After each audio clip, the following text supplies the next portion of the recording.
All right, just some online participation tips before we dive fully into the meeting. To ensure everyone can enjoy the presentation, please keep yourself on mute unless you're speaking. We're going to have a Q&A session, an open discussion at the end. But if you do have any questions, you're more than welcome to pop them into the chat area and we'll answer them at the end of the presentation. Presentation is only going to be about 10-12 minutes. It won't take too long and we'll be able to use most of the meeting tonight to answer any questions that anyone may have brought. Please use the raise your hand function for asking questions when we get to the question and answer stage of the meeting. You can turn on live captioning as well if you need to during the presentation on your individual devices, and you can find that by turning on live transcript button, which is usually at the bottom of your viewing screen behind the side of the chat and the participant list. If you click on that, it'll open up and you'll have some options to choose from. So I'd just like to begin by acknowledging with respect that the City of Victoria is located on the traditional homelands of the Lekwungen speaking people, now known as the Esquimalt and Songhees Nations. My name is Andrea Collins. I'm an Arts, Culture and Events Liaison with the City of Victoria, and I'm the grant administrator for this program. I'm also joined by a couple of my other colleagues here tonight, Amara Mahamwala, Senior Cultural Planner, who is also going to present a little bit of background information about the pilot version of this program. And we also have another Arts and Culture Liaison, David McConaughey, who some of you may know from other programs that you've applied for in the past. And I'm going to be providing a little bit of an overview of the program guidelines, the application form, and the budget requirements for the program, a little bit of grant writing tips, and then we'll have our Q&A session after that. So I'm just going to pass the mic over to Amar, and he's going to talk a little bit about how this grant program was launched last year and a little bit about the broader Victoria Music Strategy history.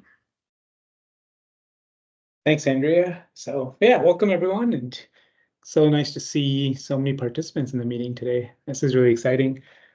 This grant program was actually developed based on the Victoria Music Strategy, which was a strategy document developed over 3 years of consultation, engagement, research, and needs assessment in the community. And if you haven't had a chance to look at it, you definitely should as part of this grant program to help you with your application. But the strategy includes 5 strategic priorities and 27 action items. And this grant program was piloted last year through 150,000 in funding through council as a one-time pilot. And this year, the council has kind of confirmed funding to make this an ongoing annual program. And really, we're kind of using the music strategy as our guiding document to support the initiatives and priorities in there and enable funding to community groups to realize some of those big strategic priorities. So we're really looking for your bold ideas, and the funding is really there to enable activation of the music strategy. Back to you, Andrea. Great, thanks, Amar. Okay, so I'm basically going to do like a really high-level introduction to the guidelines of this program, and then I'll give you some more information about where you can find those guidelines afterwards. So to start with the program objectives, a little bit related to what Amar was just introducing us to, the objectives are to fund innovative projects that realize the Victoria Music Strategy vision to make Victoria a dynamic music hub and a global music destination. And also to leverage what we currently have and address gaps in the music ecosystem with a focus on activating affordable spaces for music production, rehearsals and performances, professional development opportunities for local musicians and industry professionals, and innovative projects in collaboration with the technology and creative sectors. So I'll talk a little bit about eligibility now. So there's 2 criteria for eligibility. There's your organization eligibility and then the project itself. So I'll start with your organization eligibility. The most important things are that we can only fund nonprofit organizations. So you need to be a registered not-for-profit society or nonprofit cooperative, a charitable organization, Songhees and Esquimalt First Nation Council, or a registered urban Indigenous not-for-profit society operating within the Capital Regional District. You need to have operated for at least 1 year. You need to be in good standing with the BC Society Act and also meet all the terms and conditions of the previous City of Victoria grants if you've received them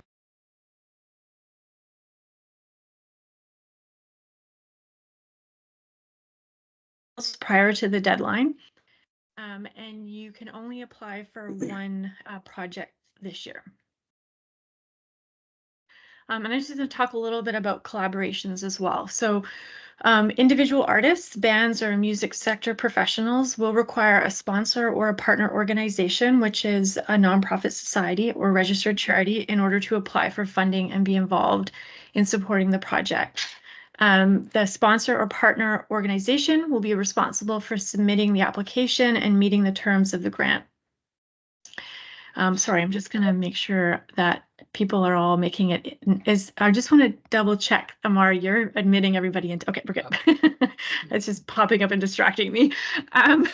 So the sponsor or partner organization will be responsible for all of the submission process of the application, as well as meeting all of the terms of the grant. And if successful, that partner organization will be responsible for final reports and all the project documentation post-grant. We will require that you include a letter of support outlining the responsibilities in terms of the collaboration that you've established, and that there's a clear description of what all parties are going to be contributing to the partnership. And just a quick little note based on some feedback from the first iteration of this program last year, and collaborations and partnerships is something that we're encouraging with all of our grant streams. I just want to say, if you are going to be working potentially with a partner, that you think about how that relationship can potentially be a kind of mentorship or a capacity building opportunity between the nonprofit who's coming in with lots of great skills and experience with the governance process and how to run a board and how to run a budget and how to report out to a grant provider, to the person that you're partnering with or the band that you're partnering with, knowing that they might not necessarily know all of those same nuts and bolts that you're very familiar with in the regular flow and operation of your nonprofit. So just really ensuring that there's that clear understanding between the two of you of who's benefiting really from the experience of sharing this project together.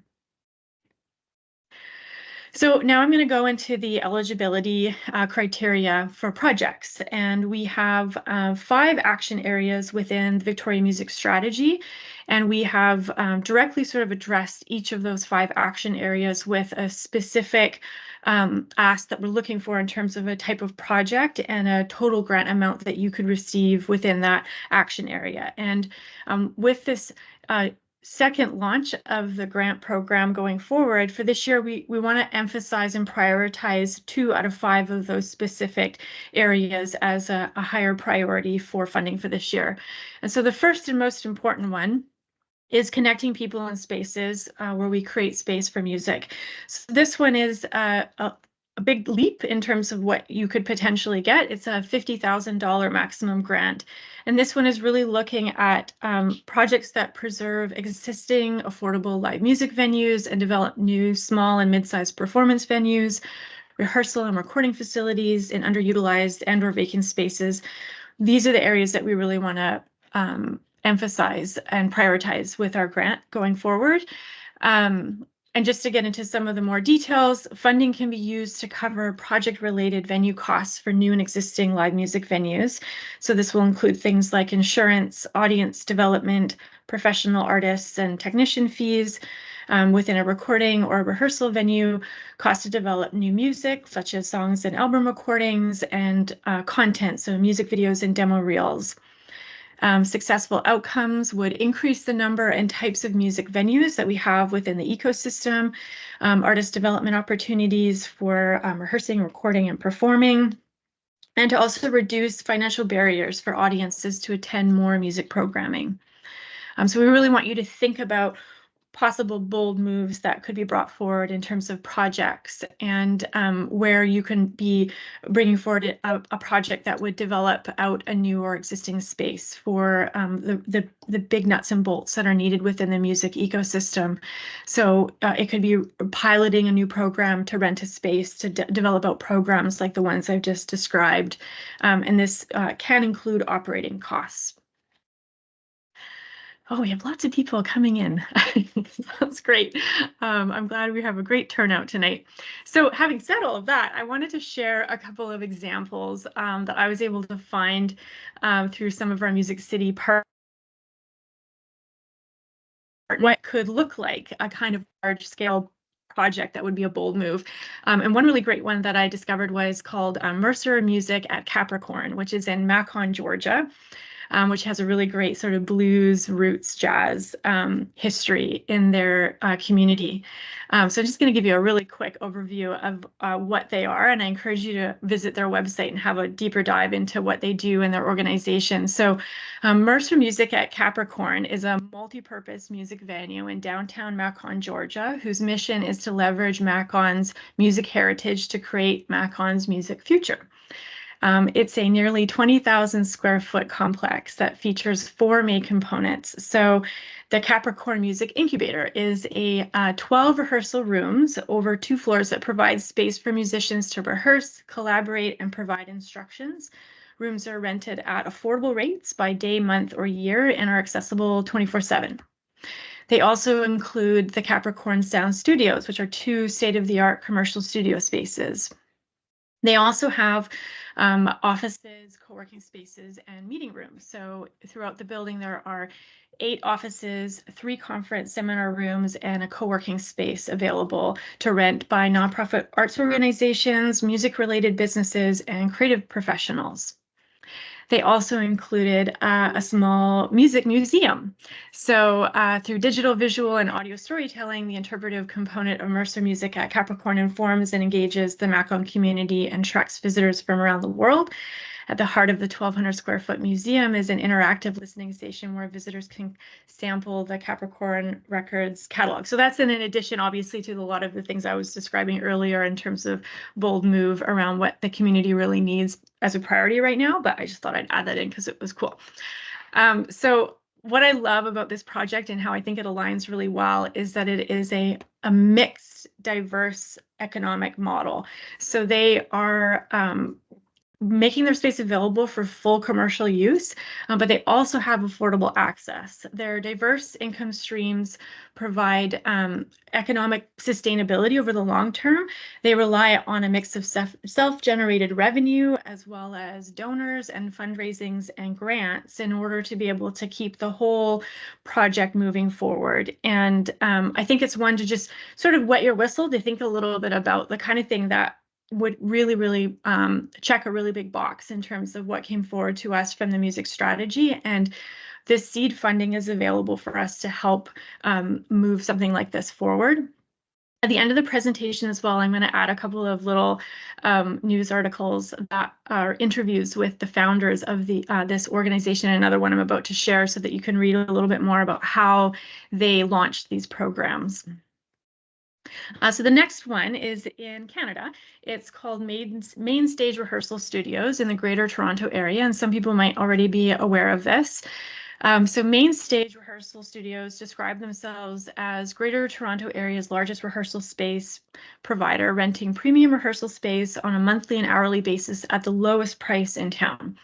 An exclusive space co-created by musicians for musicians. Their experience and connection with the industry is what makes Main Stage a haven of support, community, and top-tier music capabilities. So the existing space that they've built into in Hamilton specifically, they have 2, one in Toronto and one in Hamilton. The Hamilton studio was a former restaurant and banquet hall that closed and left the space unoccupied, and they came in and redeveloped the space into this multi-use complex. So again, this is it's a mixed model with a diverse income stream. So when I looked a little bit deeper into what they're doing there through their Instagram, and you can also find them on Facebook, what I see is a really highly active space that's driven by community building. They host a lot of open mic and jam to provide educational opportunities and partnerships for fundraising. They cross-pollinate with other creative and cultural industries, such as hosting art nights and filmmaker programs. So they're really focused on building community, and they have, again, similar to the one I just shared in Macon, this one, it has multiple rehearsal spaces at different sizes and different costs. They have instrument rentals, they provide recording services, and then they also have a number of spaces available for private events and photography shoots and video shoots for creating assets and content. So again, they've really thought about how they can fully utilize this space in order to be able to build a sustainable economic model for their program. I'm just going to really quickly mute everyone because I think I hear a mic on. Thanks for your patience as I get through this. Okay, so that was our first one. The second one is Nurture the Talent, support musicians and music organizations. This is a maximum grant amount of $15,000. So these are projects that provide professional development, mentorship, and training to expand opportunities for emerging artists, prioritizing Indigenous and equity-seeking groups, and projects that develop youth and all ages programming in public accessible spaces. So again, funding can be used to cover professional development and training opportunities for musicians. They can learn how to do fundraising and grant writing. Professional mentorships can be established. They can learn about marketing and audience development, business development, including artist representation, licensing, copywriting, and industry networking, all of the important nuts and bolts that an emerging musician needs to know and understand as they develop out their program. And for this one, I want to share with you actually a really fantastic example from last year's pilot program that came forward and is still in the middle of its development. So the Ministry of Casual Living sponsored House of Owl to develop an artistic development accelerator program, and we funded it last year. So this was a competitive selection process. Artists who were successful, the artist who is successful is connected with professional songwriters, producers, and photographers and filmmakers, and receive access to professional recording, film, and photo studios. They're offered an accelerated asset creation and artist development process, resulting in the production of a professionally crafted song and an extensive collection of photo and video assets to enhance their online presence. And then as an added extra bonus, 9 of the finalists were also invited to a photo session and facility tour so that they could get a little bit of extra assets out of the experience.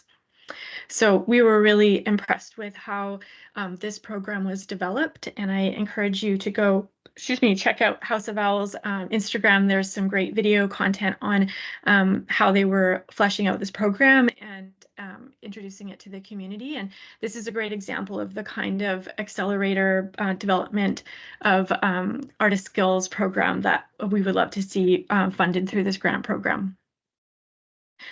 So I'm going to go through the rest, but I'll just add a little bit of an asterisk that these are the ones that are the lower priority on what we're hoping to fund this year. So Grow the Audience, Everyday Musical Encounters is a maximum grant of $10,000. So the city is actioning this strategic priority ourselves by increasing funding for the Festival Investment Grant Program, and increasing programming budgets and public realm infrastructure to expand opportunities for musicians to perform in public space. So if you have a project that would fit under this project stream, you will need to bring it to staff, myself, to be reviewed to see whether or not it will fit the eligibility for our grant opportunities this year. And so it's not a no, it's just we need to kind of have a discussion and see how this is going to fit well within our priorities for the grant going forward. The next one is Creative License, Create Music-Friendly Policies and Regulation, and this is a maximum of $15,000. So again, the city is actioning this strategic priority already by reviewing our regulatory policies and requirements that create barriers for indoor and outdoor music venues and increased programming. The Industry, Arts and Innovation District Action Plan, along with the Ship Point Master Plan, will provide music-friendly policy and infrastructure for increased public performances. So if applicants are seeking to support development of music-friendly policies and regulations, you can, again, bring forward a project idea to me, and we can have a discussion about where it might fit well within our priority areas. And then finally, we have our B, Future Ready, Music Innovation and the Creative Economy. I'm just going to pause to take a sip of water. So this one is a slightly larger amount as well, $25,000. Projects that develop a music innovation hub with accelerator, incubator, and labs for musicians in collaboration with technology and innovation sector partners to realize new models for growth, exposure, and attracting and retaining music industry talent in Victoria. So funding can be used to cover business plan development, and networking and professional development events for music and technology sector professionals to come together, and the venue costs for a physical hub, lab, or incubator facility. So that's our 5 project areas. We also have some specific criteria in the guidelines around what is ineligible. So I'm just going to cover a couple of those things as well. But in more detail, you'll be able to find that in the grant guidelines themselves. So capital projects or expenses, equipment purchases, or facility infrastructure upgrade projects. These projects and activities are already funded through our Cultural Infrastructure Grant Program. We also would not be funding music festivals or cultural and community music performances or celebrations because we are already funding these things through our Festival Investment Grant Program. As well, anything that is annual or ongoing music programming, community choirs or events, these types of activities that are already happening and will be happening in succession don't align really well with the project criteria for this grant. If you do have something in that area that you would like to discuss to see whether or not it might still qualify, you're of course more than welcome to reach out to us and we can have a discussion about that.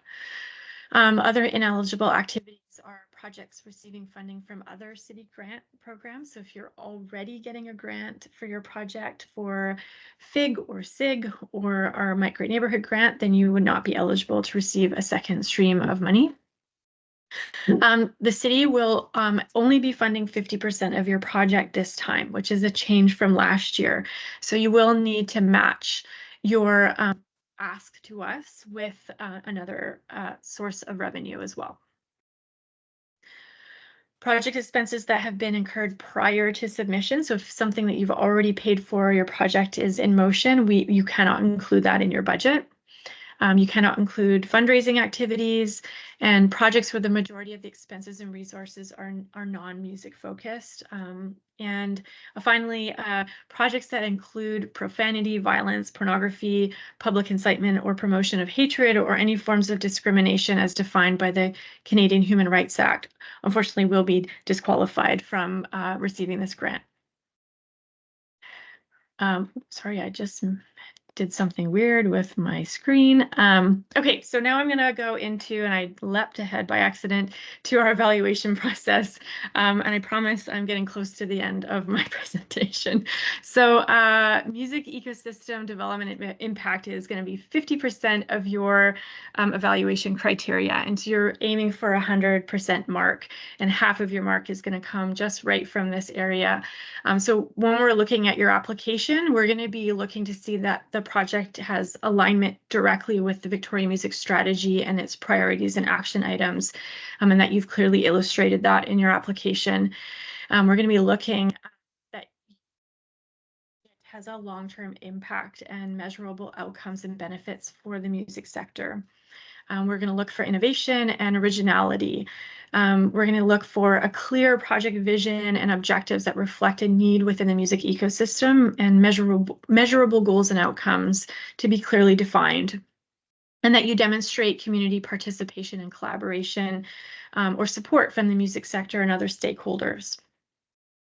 So the next part of the evaluation criteria is your feasibility, and that's 20% of your mark. So we're going to be looking at your application to see, and your organization to see that you demonstrate that your project team has organizational capacity and a track record of proven project delivery and the expertise and skills in order to be able to follow through on your full project. And we're going to look at the project itself to see that it's viable and realistic and has a balanced budget, diverse sources of funding, and a detailed project timeline. And the third area is looking at equity, diversity, reconciliation, and accessibility, and this will be 20% of your mark.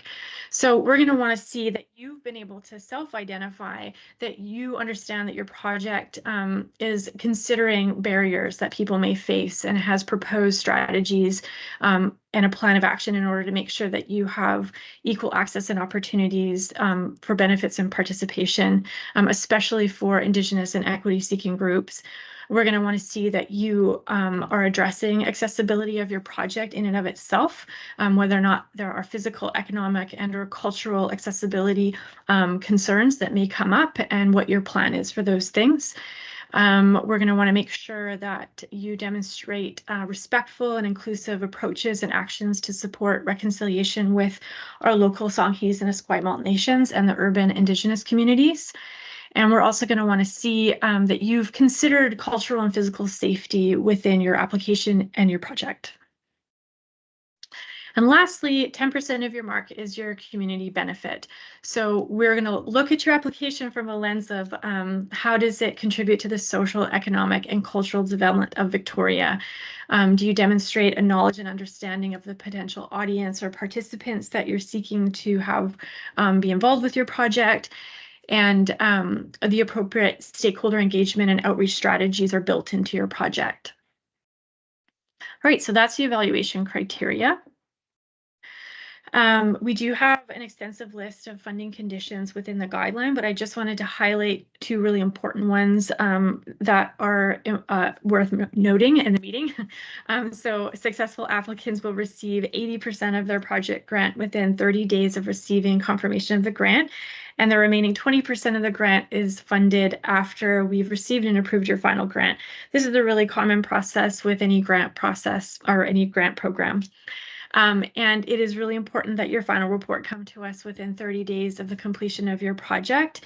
And we will be providing you with a final report template to be able to work within. And again, you're going to want to go to the program guidelines in order to see the full list of funding conditions in order to familiarize yourself with that. Okay, so this almost end of the presentation is going to be the guidelines where you can find them. If you go to victoria.ca/music strategy, there's a button there that will direct you straight to the grant holding page. Unfortunately, I didn't have a fancy URL to be able to give you that takes you straight to the grant page, but this one will get you there with one extra click. So this is the front page here you see on the screen of the program guidelines. It's 10 full pages.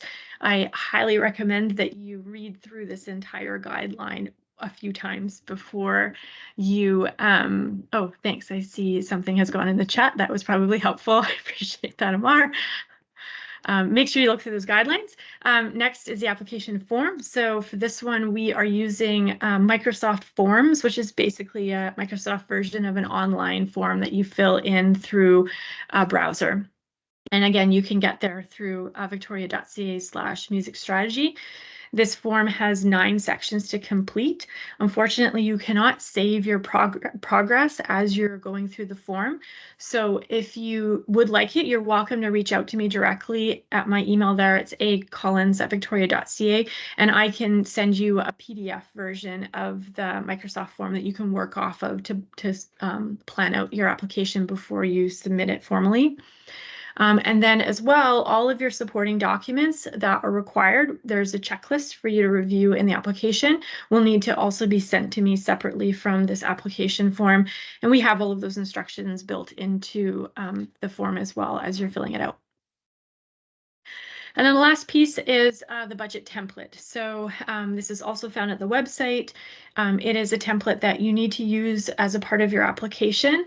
There are 2 main sections, the project expenses and the project revenue. And this spreadsheet has already been built with built-in calculations. So you just need to plot in your numbers and they'll self-calculate. But some important notes to say that you need to thoroughly review this document because there are some little notes and reminders about the process. So make sure that you look through so that you don't miss any important instructions. The most important instruction is that your total expenses and your total revenue need to balance to zero. So your project budget cannot run a surplus or a deficit. It needs to be, every dollar needs to be accounted for how you're going to spend it. And then within the template, you'll also be able to see that there are some suggestions for line items for things that may align with your project. You can edit those and customize them, but there's also a column for describing those things in more detail, such as the name of the vendor that you are getting that particular expense line item from. That's really helpful for us to have a very clear picture of your plan of how you are building out your budget to fill that in as much as possible. Okay, almost there. So some grant writing tips. The Victoria Music Strategy document that Amar talked about at the very beginning is a really important document that has informed this grant. This grant is really intended to help action this strategy out. So we want you to know this document really well. You can find it on our website. We also have physical copies in our office. If anybody really wants one, we can get one to you. It's very, very important in terms of understanding what the intent is for how this grant is meant to be used. So please make sure that you review this document before you start your application. And then I'm just going to give you a few high-level grant tips that I think are always just good reminders anytime anyone is submitting any grant to any organization. Please include as much detail as possible. Every section is going to have a total word count that you can fill in. Use as much of that as you possibly can. Give us as much detail and descriptive detail. Use the assessment criteria that we went through, which is your scoring guide, as your guide. So speak to the assessment criteria because that's what we're going to be using in order to evaluate all of the content of your application package. Reread the guidelines a few times to ensure you haven't missed anything. Triple check your work, have another person review for possible typos. And when you submit your support materials, one little extra thing is consider using a naming convention for your file names. It really helps us on the evaluation end to have a clear understanding of all of the documents and how they relate to you. If there's a nice clean naming convention, it just makes it really easy for us to interact with your application package to consider doing that. And then lastly is that you can request a staff review. So for those of you who are wanting to pick a particular project stream, you will have to come to me for a staff review. But if you're not required of that, I do encourage you to do it. If you want some extra support, I'm happy to have a conversation about any project ideas that you may have. I can also go through your application draft at the draft form to evaluate with you before you submit it formally. And you can do that up to 14 days prior to the deadline of the application of the call, which the final day to request a staff review for this round would be June 5th. And so your application deadline is June 19th. So there's still quite a bit of time to daydream and imagine what you might want to do in terms of a project proposal and start putting together your application. It's due at 11:59 p.m. Pacific Standard Time, and all of your required materials should be sent directly to me after you filled out the application at acollins@victoria.ca. And then just a little note with regards to the conditions is that this is really like a 12-month project stream. So we're looking at your project to be completed within 12 months after receiving your funding. And that's my last one. So thanks for your patience letting me get through all that. It was way longer than 10 minutes. I'm sorry. Here's some more information about where you can find the document. So victoria.ca/music strategy. And I believe Amar may have also popped in the more direct link to the actual grant page, but this music strategy one will get you there as well. If you're looking for the Victoria Music Strategy or our Create Victoria Master Plan, you can go to victoria.ca/create, and then you can also see there my contact information. So I'm going to stop sharing now so that I can see everyone and see my screen a little bit better because I'm working off of a laptop. And I'm also going to just really quickly add in those two URLs that I referenced earlier in my presentation in case anyone is curious to learn a little bit more about those two other aspirational programs in other cities. And now this is our Q&A session. So you're welcome to raise your hand if you like. There's a little button that looks like a hand like this. If you're not familiar with it, you can raise your hand and we'll answer questions in order. Or if you're not comfortable speaking, you're more than welcome to pop your questions in the chat. And I'm just going to quickly see if anyone did that yet. Yeah, there's two in the chat, Andrea. Oh, great. Okay. Ricky has asked, who would be the not-for-profit partners in the Capricorn and Mainstage examples given? If I understand correctly, the Victoria Music Strategy grant must have a not-for-profit organization as the applicant. That's a really great question. I'm not 100% sure, to be honest. The thing that's really interesting about the music sector is that there is a lot of grants for music organizations that are not non-for-profits. So unfortunately, within the city, though, we are only allowed to fund nonprofits. So if you, within our model, would like to be able to look at that kind of a program, we will have to come up with some kind of an idea of how you're going to work with a nonprofit in order to realize that. And Amar, if you want to answer that question any more than I have, please do. Yeah, no, for sure. Yeah, I think there's kind of in the music sector, like there's Music BC and federally as well. And in those grant programs, as Andrea's kind of mentioned, that either businesses or individuals as artists or bands or musicians are eligible. However, yeah, just to clarify that for city grant programs, unfortunately, individuals or businesses are not eligible to receive funding. Therefore, yeah, you will require a not-for-profit or charitable. So not-for-profit is one type of legal entity, but charitable organization or society is the other, and they will have to be the applicant. And then just I see a follow-up in Randy as well as a question in the chat. Would a music festival society be able to partner to support a venue or other project under this program? So yes, just building off of the first question as well. Absolutely, that's how we kind of have the collaborations and support and the sponsor avenue where a music venue, whether it's privately owned or individually owned, can partner with a not-for-profit music festival society. And the Music Festival Society would have to be the applicant to be eligible to receive funding. Does Great. that Thanks for clarify? answering that question. Oh, sorry, did that clarify your question, Randy?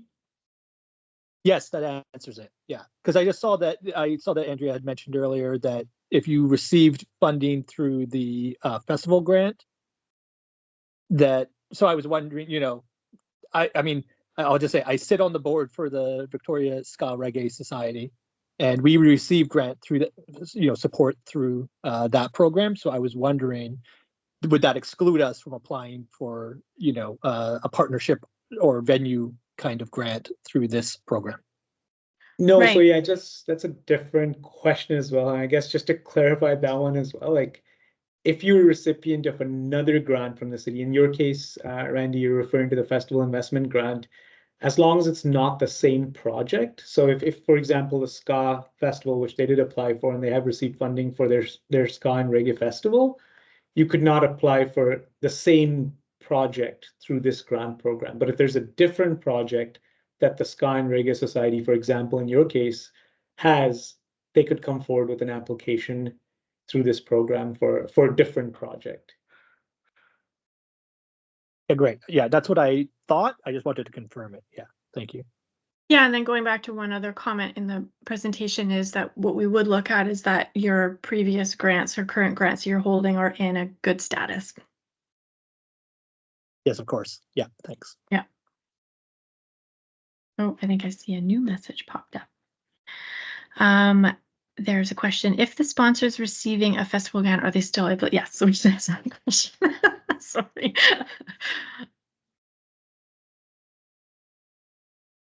And then I think while we're talking about eligibility for sponsors or applicants, I think one other thing to just clarify as well is that each applicant or each organization can apply for one grant per year as well. So for example, if the Ska Festival is applying for their own project or would like to sponsor another group's project, they would have to choose between one or the other because only one application can come in from one organization.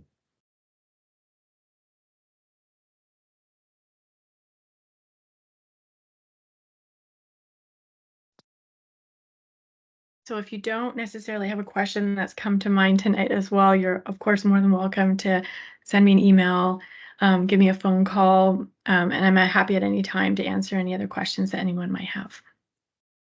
Steve has a question. Go ahead, Steve. Hi, can you hear me there? Yep. Oh, super, thanks. So thank you for this opportunity. I'm just looking at the what the program does not fund, which I believe I understand. But I just want to be clear on some of the things that are listed as not being eligible for funding. Is there any, I'm not quite sure how to phrase this, is there any restriction on those elements of a project being considered being part of the percentage not covered by the grant? So the other 50%. So for example, capital costs, if you needed equipment to execute a project, and that was part of the project budget, that as long as other elements of the budget that were not restricted didn't exceed that 50%, we would be able to still have them in the same project. That's a very good question. I'm going to let Amar answer that question. Yes, I want to say yes to that one. I think we definitely want to reduce barriers, but again, just not trying to duplicate because we already have grant programs. So your example of capital, like infrastructure purchases, right, where we have a program for that. So if you're looking for capital from the city's funding support, then you're better directed to that program. But if you're saying that, you have funding either from another source or your own earned revenue or another grant program, then yeah, you can use that as your matching for your project. That's excellent, thank you. And sort of related to that, would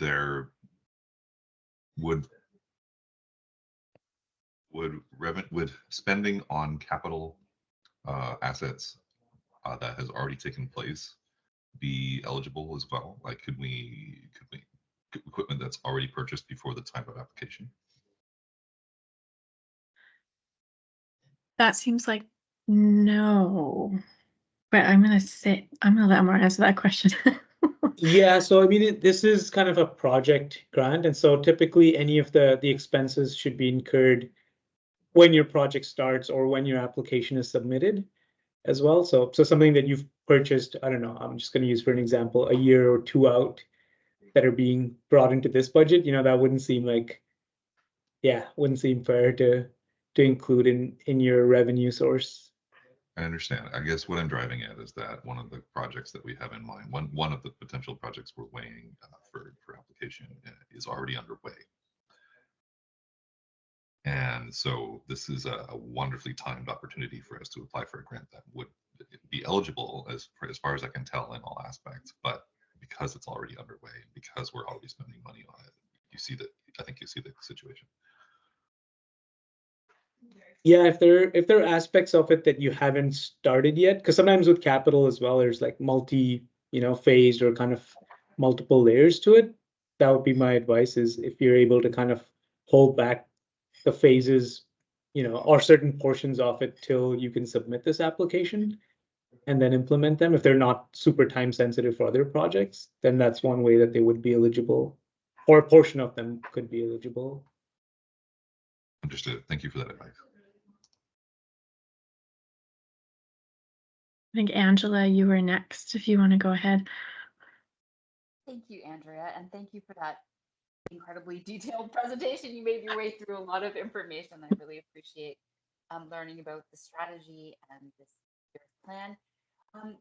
As a jazz artist, I'm a vocal jazz artist living in the city of Victoria, and I'm trying to have, like many artists in my position in the jazz space, we're trying to have gigs that pay us enough, that find ways to tour that are not costing us money instead of making us money, find ways to record when the costs would are not coming back to us from recording.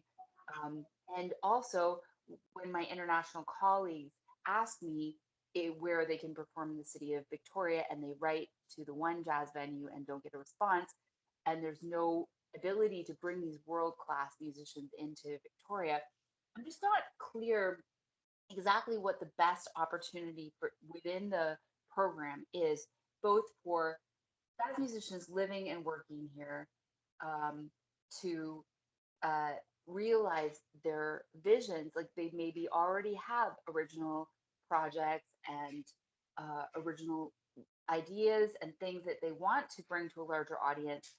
Often the venues are asking us to do the marketing, which is, again, not necessarily our forte. And even this year, like, I was excluded from the musician roster, so I have no work this summer. So it's very, very difficult. Most of us are actually starving because we don't have any gigs that pay us enough. Even being part of the Victoria Jazz Festival, I understand that TD is reconsidering its sponsorship of all jazz festivals across Canada. So where can artists benefit from this program who are living, working here, and trying to bring our art to the community? And also, in terms of the city's opportunities for touring artists to come here and bring their artistry to become a international music hub, I'm not seeing exactly how to navigate that within the program that as outlined. Yeah, I would say I'm trying to sort of pull out the question. It sounds like what you're asking is, bringing it back to the individual musicians and sort of like the root and the sort of spirit of the intent of the music strategy, the way that it was originally sort of conceived was what, at the end of the day, we want to support the ecosystem of musicians that are working within our own profession. And it's challenging, definitely. And that's part of the reason why we're really moving this grant stream this year towards bigger, longer term investments in the infrastructure of the ecosystem so that we can kind of help within the funding that we have through this stream to be able to sort of build it and they will come. Do you know what I mean? And so when we were looking back at the way that the first pilot went through, there were some more opportunities for individual musicians to be benefit more directly from the funding.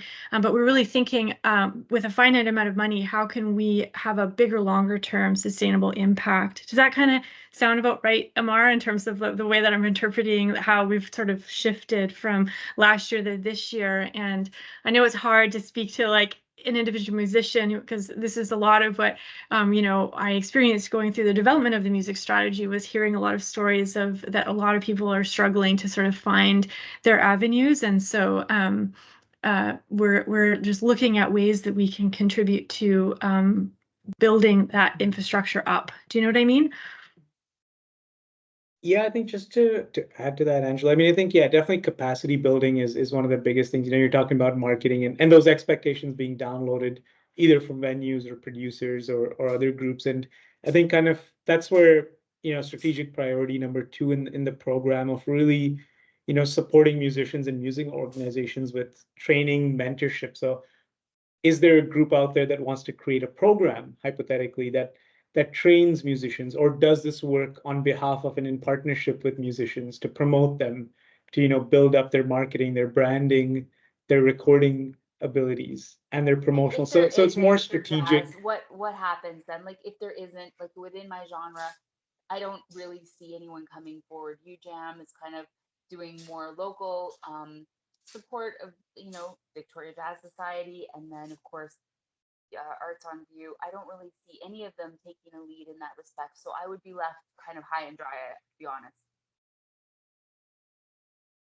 Yeah, I think that's. Oh, sorry. Go ahead, Andrea. I was going to say, I know there's a lot of, and I know they change and have kind of waned and come over time in terms of artist associations that have helped represent you within your genre. And I'm not sure if there's anybody within our stream here that's still active for you to be able to also reach out to be able to sort of say, we need more advocates for our genre to come together. Either. Yeah, that's the problem, is like linking it under the strategy. How do nonprofits and artists in genres that maybe aren't as popular link to realize the vision of the strategy. Yeah. Yeah. I mean, those are good points, and it's great feedback for us to hear that and hear your experience, because it also just sort of helps to bring back sort of the intent of the strategy and why it was brought forward by community that we look at this. And so I definitely appreciate the feedback. I'm not sure that I have the right answer for you right now. Just as a vocalist, and I'm a lyricist, I'm traveling the world. I performed in Japan, Luxembourg, Turkey, France. I'm trying, when I come home, I can play 2 concerts a year here, and I have to self-produce essentially at Herman's. I'm not, the amount of money that the Victoria Jazz Society is paying me for a jazz, one performance in the park is very small. I'm excluded from the musician roster. I just want to be honest that so far, I know that you're trying to create infrastructure, but people in my genre, I'm going to Toronto to have to work with engineers who understand jazz to create my recordings. I'm needing mentorship from people outside of the city. And I just don't understand how. I listen to everything. I tried to really understand it, but I don't understand as an individual musician how I can piggyback on the nonprofit or charitable organization in order to access the funding. I just don't get it. Okay. Thanks for sharing that feedback, Angela. I appreciate it. It is definitely helpful for us. Okay, thanks, Andrea. Sorry. And it looks like, Angela, there was somebody who just popped their contact information in the chat for you as well to connect, to chat a little bit more. So maybe there's a connection right there. That's fantastic.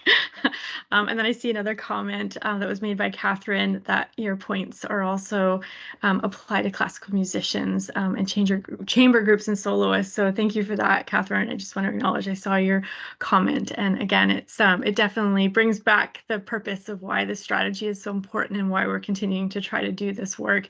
I'm just going to quickly turn my light on because my light turned off. Give me 1 second. Okay, that probably didn't help. So I see that we have a couple more questions. I'm just going to quickly answer the chat one, or ask the chat one, and then we'll pop over to the next person who has their hand raised. So can you speak a bit more to the 50% max city funding? I think this is a big difference from last year. Is there a rationale for this change? Does the city accept donated services towards expenses? So this is actually more in line with how grants are typically run. So with our pilot program last year, there was a decision to fund 100% of grants going forward. But with most of our historical grants, we actually only fund either 25% or 50% of your total project budget. So we're actually just aligning this more now that it's a permanent program with how our grants typically function. And it just helps in terms of being able to help to promote that sustainable, diverse model economically going forward, if that makes sense. And then your second question, does the city accept donated services towards expenses? So we call those in-kind services. And yes, there is a component of in-kind services that can be built into your budget. And if you need any help with that or have any questions about that for your individual project, you can definitely bring those to me in a discussion offline. And Angela, I'm assuming that you're done, but I see your hand still up. And so I'm going to move to Randy and invite Randy to ask a question now. Thanks. Yeah, and I would definitely, like what Angela said, I think that's very true. I mean, particularly true for jazz and classical musicians, but it's really true for a whole host of musicians across a wide variety of genres. There's just not enough promoters in Victoria to help, put on shows. It's a real problem. But I had a technical question, I guess, similar to what Ricky was asking, which with the 50% for the 50,000, can that be pending grants, or does it have to be confirmed? Like, say you had pending money, pending grants, or does it have to be confirmed money? Obviously, it's better if it's confirmed, I would assume, but I'm wondering if you can have pending other proposals, for the other 50%. Yes, you can have pending, but I would specify that if you don't receive those grants and you do receive ours, then it would be really important that you contact us and give us an update on the scope of your project and your budget as it's impacted. If you have been able to fill that gap in your budget elsewhere without that funding, or if you're pulling back the scope, and we will potentially have to right size your grant to that 50% mark if your project budget reduces as a result of that. So just keeping us in the loop and letting us know, but certainly it's common to be able to include a pending grant, and we're acting in good faith that we assume that you are applying for those grants. Yeah. Okay, great. Thanks for, sorry to ask a second question. I don't want to take up You can ask as many questions as you want.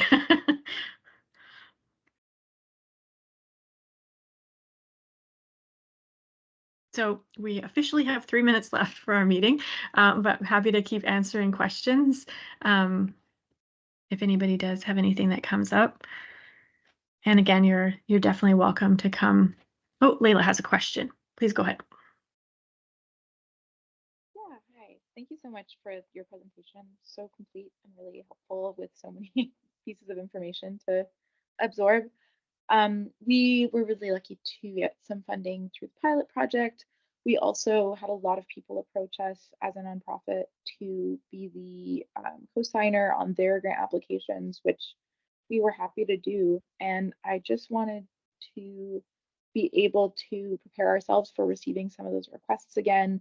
Also wanting to be transparent with folks approaching us if us applying as well as us co-signing multiple applications will have any negative impact on us, on those other applications, whether we should consider a certain number, just trying to make sure that we're not accidentally like misleading other individual groups, or sorry, other individuals in the community by co-signing if we are doing so with a lot of groups. Yeah, that's a good question. The unfortunate answer to your question is that we would prefer that there only be one application per organization this time around. So what you might want to consider is if you have your own project that you intend to bring forward, that it be important that you maybe consider prioritizing that, or a little bit more consideration into partnering with a project that aligns really well with the priority areas that we've highlighted. And Amara, I don't know if you want to say anything else to that. No, I think that's good.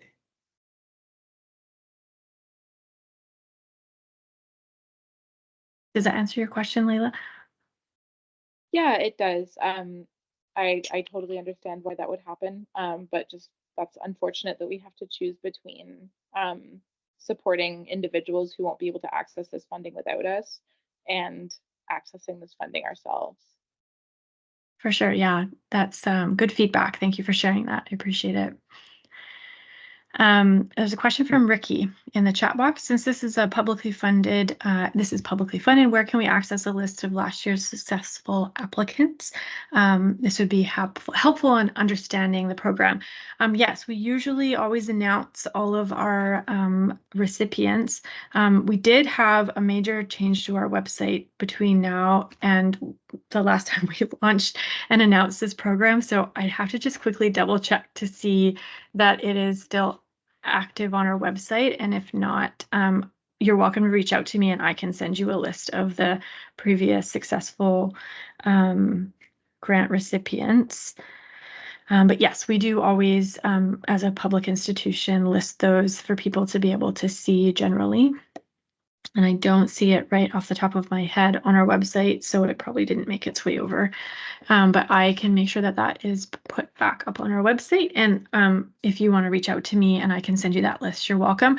But I will also emphasize that, as we mentioned in the presentation and in some of our answers to your questions, that we are shifting our priorities from the pilot last year. So you will see a lot. It was a much smaller amount that people would qualify for. I believe last year, Amara, it was just a $10,000 maximum budget across the board, where this year we have really thought deeply about how we can apply funding more specifically to the levels of project, how they align well with those action items in the music strategy. So what you'll see from last year is a lot of smaller programs that wouldn't necessarily align with this year. I hope that answers your question. As a private venue, we are eligible to co-apply with multiple not-for-profits on separate projects. Yeah, if you're a venue, you're not the main applicant. A non-for-profit is the main applicant. So if you, actually, you know what? Maybe I need to think a little bit more about that. Amara, how do you feel about that? A venue as a commercial entity working with, I guess technically the not-for-profit is the main applicant. Would it be the same project? I think it'd be good to kind of get a bit more information or kind of the background around this, because if it's, the intent is to limit it to one project per applicant. So if it's, yeah, multiple not-for-profits, but for the same project, that would kind of be the same as getting funding multiple times for the same project. So yeah, maybe if you, Yeah, I don't know if you're also welcome, Quadratic Sound, to reach out and ask more questions offline too. Different projects. different So, projects. Yeah, in that case, if they're different projects and there's different not-for-profit groups, they would be eligible to apply for that. As yeah, the venue can be the same, but as long as each project is distinct and each applicant is distinct.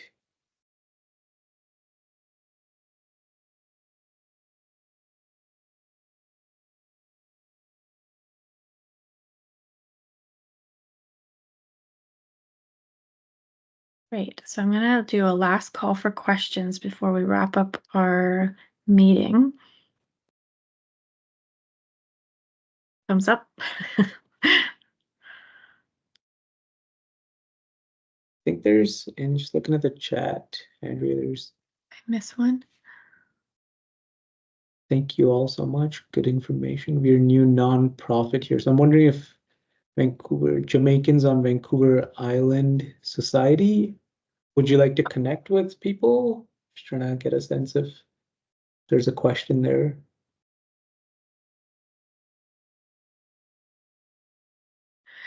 Oh, here's a question. If the director of the nonprofit are also involved in the grant, such as venue or artist, does it constitute a conflict of interest? Oh, thank you for introducing yourselves, Giovanni. That's wonderful. Might be a nonprofit for somebody to connect with there. I just, if the director of the nonprofit are also involved in the grant, such as venue or artist, does it constitute, like if you are on the nonprofit, but you're also say employed by the venue? No, I don't think that that should necessarily be an issue or a conflict of interest unless you are, it doesn't immediately come to mind that that would be an issue. Is there anything, Amara, that comes to mind for you with regards to conflict of interest in that case? Yeah, I mean, if I understand this correctly, it's different from, you're not asking if a director is also being compensated by the society applying for their own project, right? If I understand it correctly, you're saying if you're a director on a society that's the sponsor for another group doing a project, but you're also a member of a band or a participant in the group that's actually implementing the program. And in that case, I think it's fair to say that there's no conflict of interest, but I think just kind of clarifying that in your application as well, of saying, hey, you know, it's more the sponsorship part is more to kind of make sure that there's also a good fit between groups that applying, kind of something Andrea mentioned earlier, where we see that not-for-profits have that ability and capacity to support individual artists or groups, you know, whether it's with grant writing or reporting or building their technical skills and capacity, or alignment sometimes, where it's like, yeah, we're a jazz society and you know, we're happy to see more jazz musicians have opportunities in the community. So we're happy to be the sponsor for the application from these 4 jazz musicians. So yeah, there's no conflict of interest, but I think, yeah, just kind of specifying that relationship and outlining what the roles and expectations of each group are is important. Yeah, and just also adding to what Amar just said, you know, if there's anything like that that comes up as a question for you, like again, please reach out. And if there's anything within your project proposal, your application that you think might pique our curiosity, talk about it in the application. Just tell us about it, and let us know, explain sort of the history and the background, and if you're worried about it being an element of ineligibility, then just ask, and we can talk about that in advance. But know that there's a staff committee that are looking at your application, so more than one person is going to know about that, or is going to read it and see it. So just be as forthright as you possibly can, and as detailed and descriptive as you possibly can in all of the elements of your application and your organization and your partnership. Yeah, and I think I'll just re-emphasize, I think Andrea said this a couple of times, but we're all of us are actually here to help successful applications. So again, if you have a draft, you have an idea, you want to chat, you want some feedback, we're here to support any potential applicants. So don't hesitate to reach out at any point. I see Quadratic Sound has also said they have the capacity to collaborate. If any nonprofits are interested, all genres welcome. So that's for you jazz and chamber and classical musicians.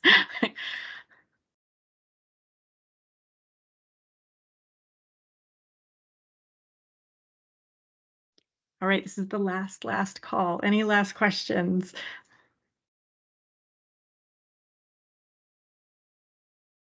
Okay, I'm going to end the meeting now.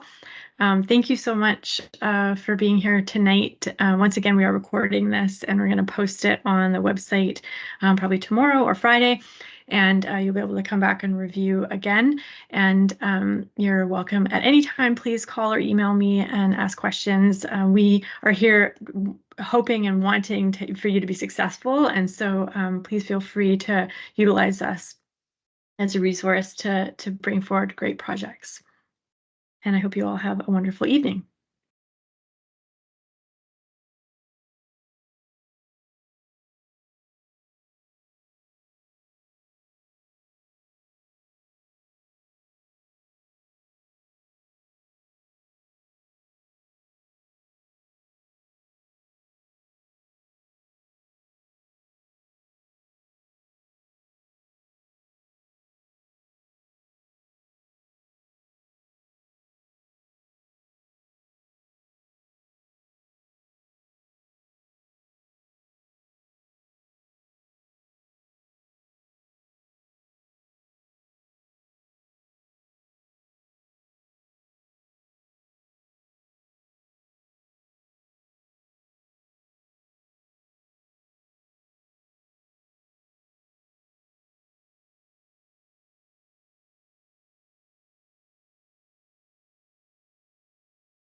Oh, I just realized that my mic was muted. As well. I was just saying, David, you look really tired. Are you okay? And you're muted. You're a little glassy-eyed. Yeah, I'm fine. But yeah, I was up pretty early today. Yes. But yeah, well done. Well done. Yeah, some tricky questions there. Yeah, it suddenly like clicked in. I was like, oh, I should have known that this was gonna happen. Yeah, it reminded me, it took me back to like all of the engagement sessions from the Victoria Music Strategy process. I was like, oh man, lots of there's a lot of people struggling, and it sounds like she's in a particularly bad place with not getting on through the roster this year, and it's hard. It's as much as I'd love to say like, I'm sorry, we can't be everything for everyone, but Yeah, it's a bit controversial, that roster, because I think she's been on for a little while, and she's really great, and obviously she tours and stuff, so she's got a popular following. Like musicians can't travel where she has unless they're successful and popular, but the adjudication just went in the way of sort of offering opportunities to new artists, I think, this year, with some groups returning, but unfortunately she didn't get a gig this time. That's Andrea, the recording's still going, just so you know. You'll have to edit out. I just noticed the red dot on the top. I will